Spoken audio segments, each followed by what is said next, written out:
Hello everyone.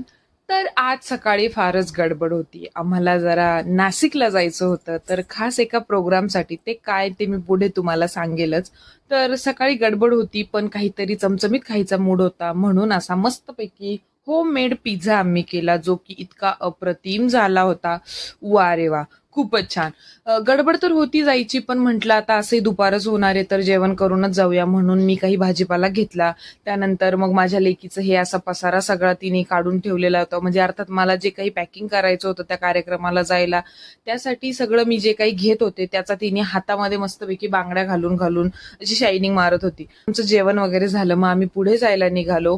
तर माझा भाऊ येणार होता, तर आम्ही त्याला पिक केलं छानपैकी आणि मग आम्ही आमच्या प्रवासाला लागलो. तर मामा भेटल्यानंतर अशी माझ्या लेकीची इतकी त्याला मस्का पॉलिश सुरू होती, इतक्या पप्प्या चालू होत्या, इतका छान लाड प्यार करून घेत होती की खूपच छान वाटलं मला ते बघून. मग आम्ही जाता जाता जरा चहाच्या ब्रेकला थांबलो. चहाचा ब्रेक झाला, त्यामध्येच म्हटलं थोडंसं स्नॅक्स देखील खाऊया. मग वडापाव वगैरे आम्ही छानपैकी असं मागवलं. भेळ पण खूप सुंदर होती तिथली. ह्या रूटने जाताना अतिशय छान दुकान आम्हाला भेटलं हे, की जिथे आम्हाला इतकं सुंदर भेळ आणि वडापाव भेटली. मग आम्ही नंतर छानपैकी असा भरपेट नाश्ता करून पुढे जायला निघालो.